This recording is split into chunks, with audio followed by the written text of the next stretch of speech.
I received a text message from my dead husband. Let me repeat that because even now, months later, the words feel like they belong in a horror movie, not my real life. I received a text message from my husband, Mark, who had been dead for 6 months. The message was short, chillingly simple, and utterly impossible. I'm still alive. I need your help. Can you even begin to imagine the ice that shot through my veins? The way my breath caught in my throat, my heart hammering against my ribs so hard I thought it would burst. Was I going insane? Was this some cruel, twisted joke? Or, God forbid, was it true? Tell me honestly, what would you have done if the person you mourned, the person you buried, suddenly reached out to you from beyond the grave? It all started, or rather, ended, 6 months prior. Mark, my loving, brilliant husband of 10 years, was gone. A sudden, catastrophic car accident on his way home from a late night work meeting. The police report was clear, the doctors confirmed it, and I saw his body with my own eyes at the funeral home, though I barely recognized him through the grief and trauma. It was an open casket, but I only glimpsed him, my mind reeling, unable to process the finality of it all. We buried him in a quiet cemetery overlooking the river, a place we'd often visited for picnics and to watch the sunset. Our life together, the one we'd meticulously built, filled with laughter, shared dreams, and the promise of a future, was abruptly over. I was a widow at 34, adrift in a world that suddenly felt cold and meaningless. The first few weeks were a blur of shock and sorrow. Friends and family rallied around me, bringing food, offering condolences, and trying to fill the cavernous silence in our home. I went through the motions, numbly accepting their comfort, while inside, a part of me felt like it had died with Mark. The scent of his cologne still lingered on his favorite sweater. His coffee mug sat on the counter, and his side of the bed remained untouched. Every corner of our house was a painful reminder of what I had lost. As the months crawled by, the initial shock began to wear off, replaced by a deep, aching sadness that settled into my bones. I tried to pick up the pieces, to find some semblance of a routine. I went back to my job as a graphic designer, tried to reconnect with friends, and even attempted a few hobbies Mark and I had shared, like hiking and cooking. But everything felt hollow.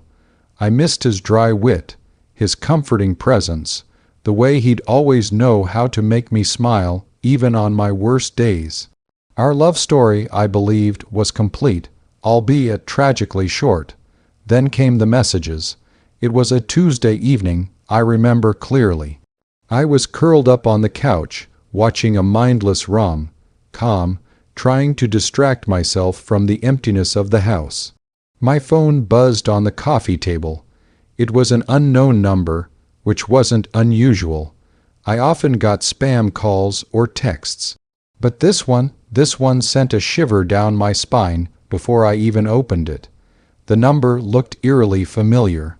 It was Mark's old burner phone number, a cheap prepaid phone he used for work sometimes, back when he was involved in a particularly secretive project. He'd lost it months before his death, or so he said. He'd replaced it with a new company phone and hadn't thought twice about it. I stared at the screen, my thumb hovering over the message icon, a strange mixture of dread and morbid curiosity swirling within me. Finally, I tapped it open, and that's when I saw the words that shattered my fragile peace. I'm still alive. I need your help. My breath hitched. My hands started to tremble so violently that I almost dropped the phone. It had to be a cruel prank, right? A sick, twisted individual preying on my grief. Who would do something so monstrous?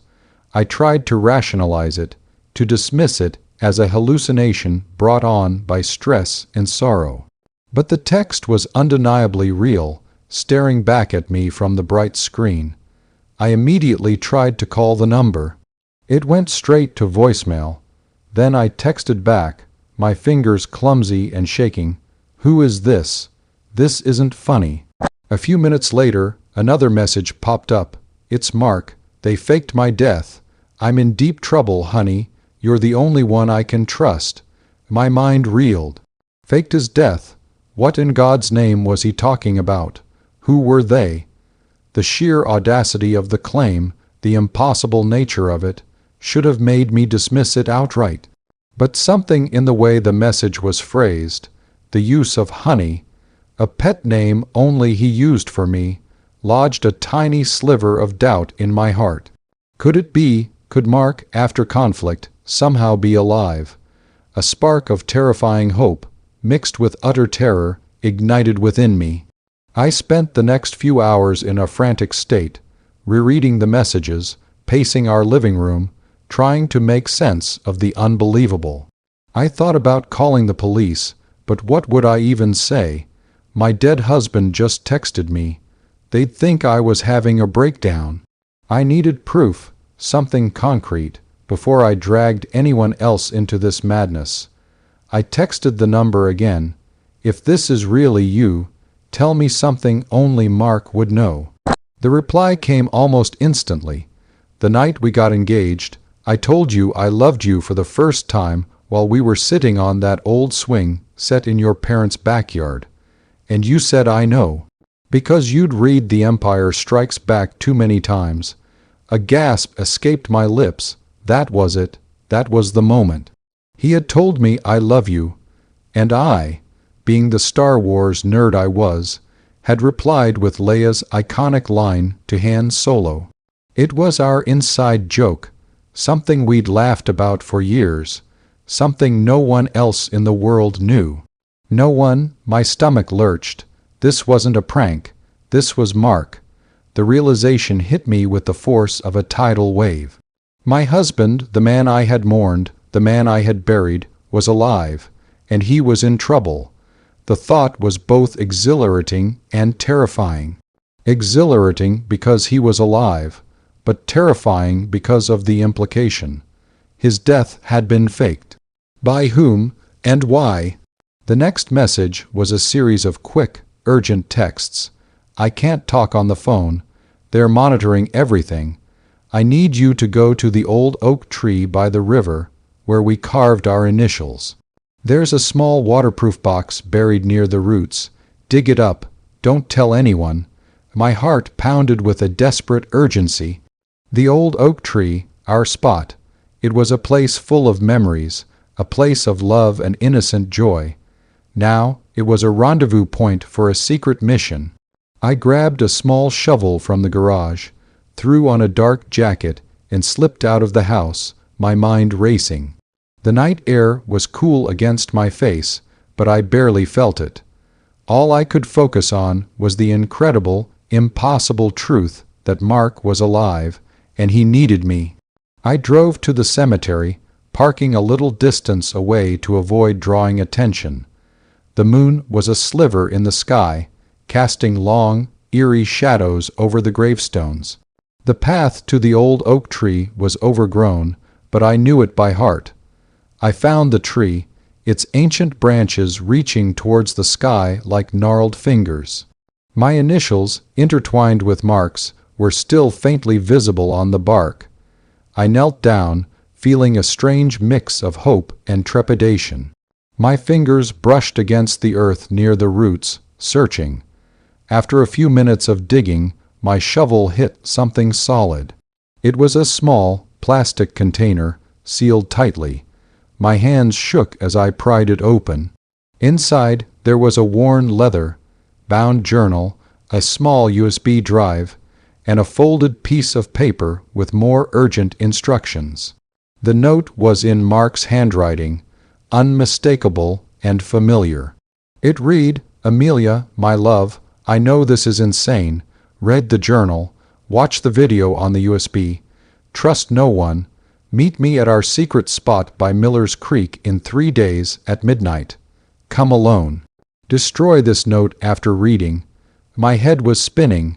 I couldn't process it all. Destroying the note felt like a betrayal, but I knew I had to follow his instructions. I tore it into tiny pieces, scattering them into the wind, then buried the shovel and the empty container under the loose earth.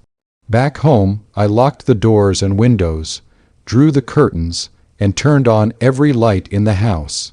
I felt a paranoia I'd never experienced before, a chilling sense that I was being watched. I plugged the USB drive into my laptop, my fingers trembling as I clicked on the only file. The video started, and there he was, Mark, but not the Mark I remembered. His face was gaunt, his eyes hollow and filled with a haunted weariness. He looked older, hardened. He was speaking directly into the camera, his voice low and urgent. "Amelia," he began, "if you're watching this, it means you got my message. I'm sorry to put you through this, but I had no choice. My death, it wasn't an accident, it was staged. I've been working on a highly classified project for the company, developing an advanced encryption software. It has the potential to revolutionize global communication, but it also has a darker side. It could be used for mass surveillance, for controlling information on a scale we've never seen." He paused, taking a shaky breath. "Certain individuals within the company, along with a powerful international crime syndicate, want to weaponize this software. They tried to arm me into cooperating, to hand over the master keys. When I refused, they threatened you. They threatened to kill you if I didn't comply. So I made a deal. I faked my death, vanished, and agreed to work for them in secret, feeding them false information, buying time. I've been living in hiding, pretending to be dead, while secretly trying to find a way to expose them." My blood ran cold. This was beyond anything I could have imagined. My husband, a secret agent, faking his own death to protect me. It was like something out of a spy thriller. But the fear in his eyes, the weariness in his voice, told me it was all too real. "The journal," he continued, gesturing to the book I held in my hand, "contains all the data I've been able to gather: names, dates, transactions, proof of their illegal activities.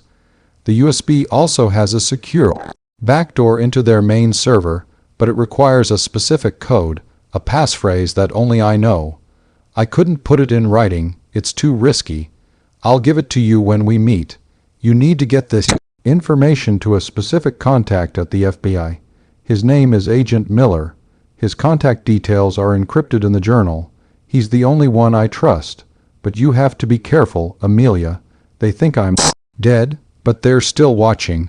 One wrong move, and it's over for both of us." The video ended, and I sat there, stunned into silence. The weight of the world suddenly felt like it was resting on my shoulders. Mark, my gentle, quiet Mark, was tangled in a web of international espionage and criminal organizations. And I was now his only hope. I opened the journal. It was filled with Mark's precise, meticulous handwriting, pages and pages of coded entries, schematics, names, and dates. It was overwhelming, a labyrinth of information that I barely understood. But one thing was clear: Mark had been living a double life, protecting me from a danger I hadn't even known existed. The anger I felt for his secrecy was quickly overshadowed by a profound sense of love and admiration. He had sacrificed everything, even his own existence, to keep me safe. So that's the situation I was in, and I had to make a choice. Here I was, a widow, suddenly thrust into a world of spies, secrets, and life, threatening danger. My dead husband was alive, and he needed me to become a secret agent myself to save him and expose a powerful criminal network. Before I tell you what happened next, I want you to pause and comment below what you would have done in my shoes. Would you have gone along with it, or would you have run? What would you have risked for the person you loved? The next 3 days were a blur of adrenaline and anxiety. I reread the journal countless times, trying to decipher Mark's intricate codes and piece together the puzzle. I felt a constant tremor in my hands, a knot of fear in my stomach. Every shadow seemed to hold a threat. Every unfamiliar car on the street felt like an enemy watching me. I practiced looking nonchalant, normal, even as my mind raced with thoughts of Mark and the meeting ahead. I memorized Agent Miller's encrypted contact details and rehearsed my story for him, should I ever get to him. Finally, the night of the meeting arrived. I dressed in dark clothing, practical and inconspicuous. I double-checked that the journal and USB were securely hidden on my person. The drive to Miller's Creek felt endless, every mile filled with a growing sense of dread and anticipation. It was a desolate, wooded area, a place Mark and I had often gone for quiet hikes, far from prying eyes. I parked my car a little way off the main road, just as he had instructed, and walked the rest of the way. The air was thick with the scent of pine and damp earth. The only sound was the rustling of leaves in the gentle breeze and the distant chirping of crickets. My heart hammered against my ribs, a frantic drumbeat in the oppressive silence. Then I saw him. He was standing by the creek, his back to me, silhouetted against the pale moonlight. He was thinner, his shoulders slumped, but it was unmistakably Mark. A wave of relief, so powerful it almost brought me to my knees, washed over me. He was real, he was alive, Mark. My voice was a whisper, barely audible, but he turned at the sound of it. His face was etched with exhaustion and worry, but when his eyes met mine, a flicker of his old warmth returned. He rushed towards me, and I was in his arms, holding onto him like he was the last lifeline in a stormy sea. His embrace was familiar, comforting, yet there was a new tension in his body, a hardness I hadn't known before. I buried my face in his chest, inhaling his scent, a mix of pine and something else, something metallic and dangerous. "Amelia, my love," he murmured, his voice hoarse with emotion, "I knew you'd come." We pulled apart, and I looked at him, truly looked at him. The man I had mourned for months was standing before me, a ghost brought back to life. He quickly explained the passphrase for the USB drive, a combination of our anniversary date and the name of our first pet. It was simple, yet personal, something only we would know. We quickly exchanged information. I handed him the journal and the USB, and he gave me a new set of instructions, precise and urgent. "You need to get to Agent Miller," he said, his eyes scanning the darkness around us, "as soon as possible. Give him everything. Tell him I'm alive and I have proof. But don't tell him where I am, not yet. It's too dangerous. I'm working on something else, something that will expose the whole network from the inside. I need a little more time." Just as he finished speaking, we heard it. The crunch of footsteps on dry leaves, coming from the tree line behind us. Mark's eyes widened, a look of pure terror flashing across his face. "They found me," he whispered, pushing me behind him. "Run, Amelia, get out of here, go to Agent Miller, tell him everything." Before I could react, shadowy figures emerged from the darkness. 3 men, dressed in black, their faces obscured by balaclavas. One of them held a gun, its barrel glinting ominously in the moonlight. "Mark," I cried, my voice choked with fear. "Go," he yelled, shoving me hard. "I love you." I stumbled backward, my heart pounding in my ears. I wanted to stay, to fight, to scream, but the look in Mark's eyes, the desperate plea, told me I had to obey. This was his last command, his final act of protection. Tears streamed down my face as I turned and ran, plunging deeper into the woods, the sounds of a struggle, a muffled shout, and then a single gunshot echoing behind me. I didn't stop running until my lungs burned and my legs gave out. I didn't look back. I couldn't. The image of Mark, turning to face his attackers, his selfless act of sacrifice, was seared into my mind. The gunshot, I knew what it meant. This time there was no faking it. He was truly gone, but he had given me a mission. His legacy. I pushed through my grief, channeling it into a burning determination. I made my way to the nearest town, found a public phone, and called Agent Miller, using the coded number Mark had given me. I was a mess, hysterical and incoherent, but I managed to blurt out enough information to convince him. He met me at a secure location an hour later, a grave expression on his face. I poured out the entire story, from the first text message to the terrible encounter in the woods. I handed him the journal and the USB drive, explaining the passphrase. Agent Miller listened patiently, his gaze intense, occasionally asking clarifying questions. When I finished, the room was silent. "Mrs. Hayes," he said finally, his voice low and solemn, "what you've told me is incredible, but the evidence you've provided, and the details only Mark would know, lend a lot of credibility to your story. We've been investigating this syndicate for months, but they're incredibly elusive. Your husband, he was a hero. Over the next few weeks, I worked closely with Agent Miller and his team. They used the information Mark had meticulously gathered, along with the backdoor into their server, to unravel the entire criminal enterprise. Names were identified, arrests were made, and the dangerous encryption software was secured before it could fall into the wrong hands. It was a massive operation, a global takedown, all because of one man's bravery and one woman's unwavering love and courage. The news broke internationally.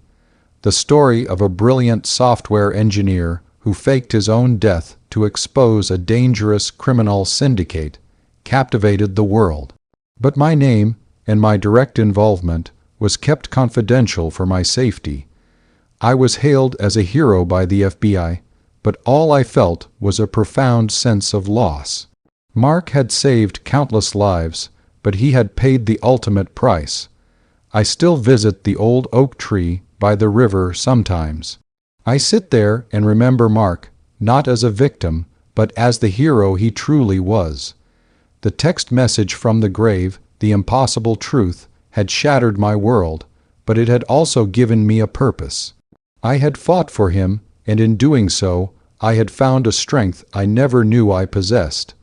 I carry his memory not with sorrow, but with immense pride. So, that's my story. A journey from widowhood to becoming an unlikely participant in a global spy thriller, all for the man I loved. It was a terrifying, heart-wrenching, and ultimately, a redemptive experience.